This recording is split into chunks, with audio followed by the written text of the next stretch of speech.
Password cracking computer तथा network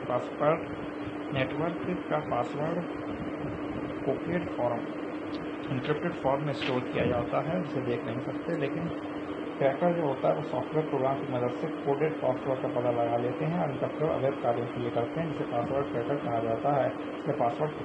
इसे करने वाले को पासवर्ड क्रैकर कहा जाता है और इस प्रक्रिया को पासवर्ड क्रैकिंग कहा जाता है।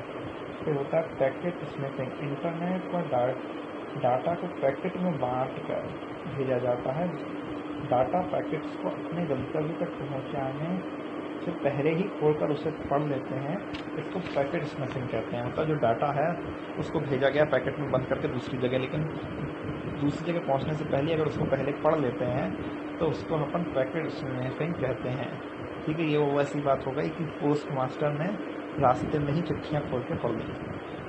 फिर बात होता है पैच। ये क्या होता है? ठीक करने के लिए काम करता है। ये सॉफ्टवेयर कंपनियों द्वारा उपयोग किए जाने वाले सॉफ्टवेयर में कई कमियां होती हैं, जिसका फ़ायदा क्रैकर लोग उठा लेते हैं। तो सॉफ्टवेयर कमियां, इन कमियों को सुधार के लिए समय समय पर कुछ छोटे जो सॉफ्टवेयर प्रोग्राम जारी करते हैं उसको पैच कहा जाता है। ठीक है, मतलब पैच क्या है?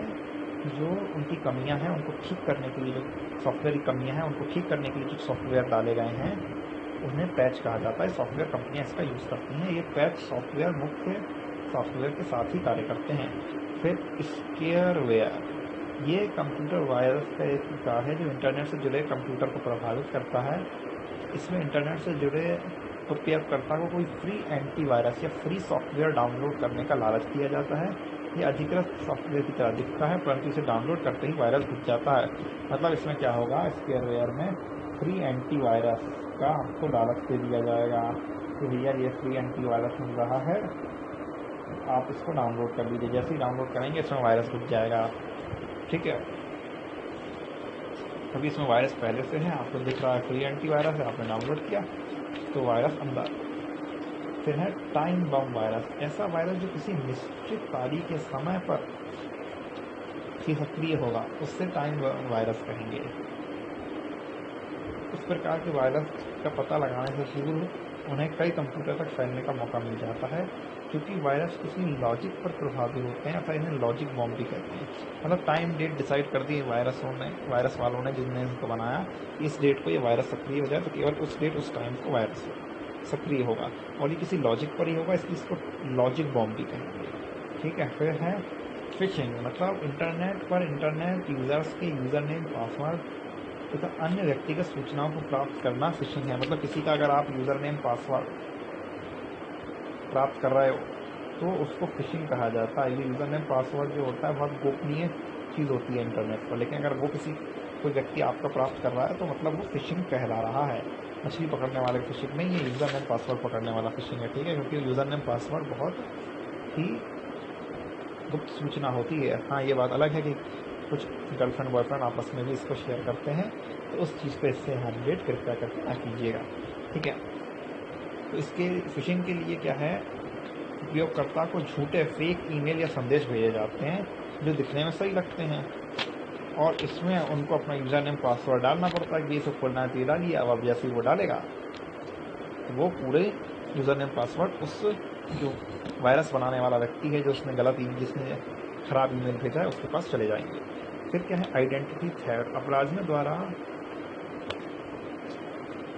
छुपे रूप में यूजर की व्यक्तिगत जानकारी जो होती है, उसकी जो पर्सनल इंफॉर्मेशन होती है, जैसे यूज़र आईडी, पासवर्ड या गोपनीय जानकारी, उसको चुरा लेना आइडेंटिटी थेफ्ट कहता है। तो आपने उसकी आइडेंटिटी चुरा ली, उसकी पर्सनल इंफॉर्मेशन चुरा ली। फिर होता है डिजिटल सिग्नेचर।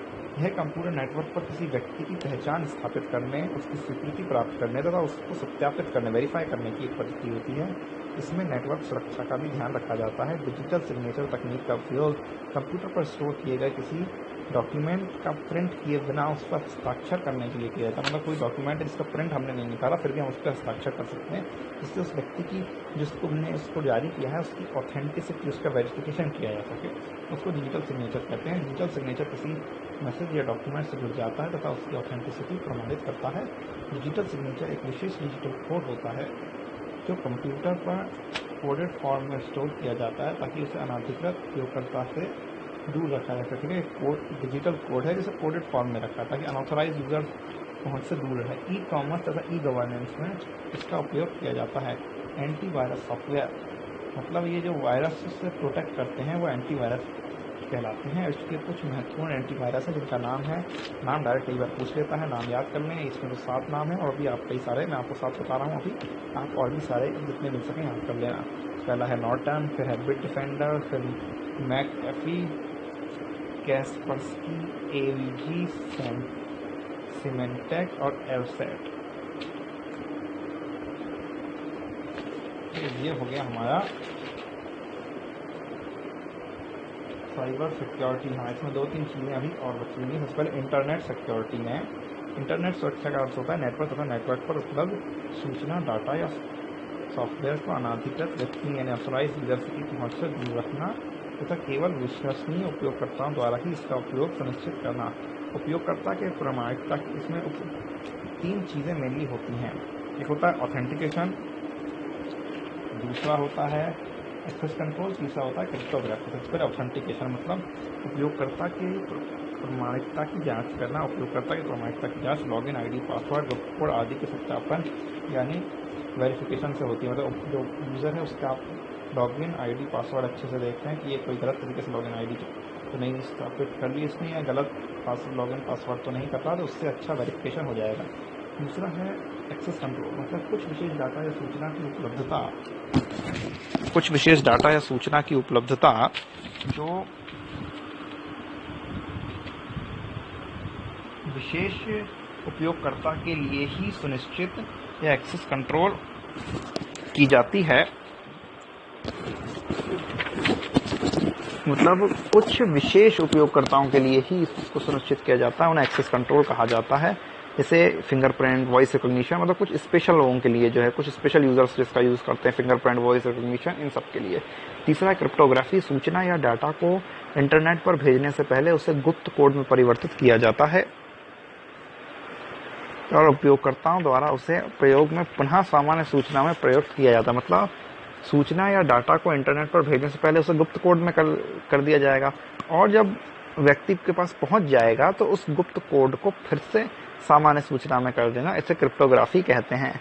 इंटरनेट पर डाटा सुरक्षा का पालन एक महत्वपूर्ण आधार है जो सूचना तथा डाटा को गुप्त संदेशों में बदलने के लिए की जो प्रक्रिया है वो एन्क्रिप्शन कहलाती है, जबकि एनक्रिप्टेड किए गए सूचना को वापस ठीक करना डिक्रिप्शन कहलाती है।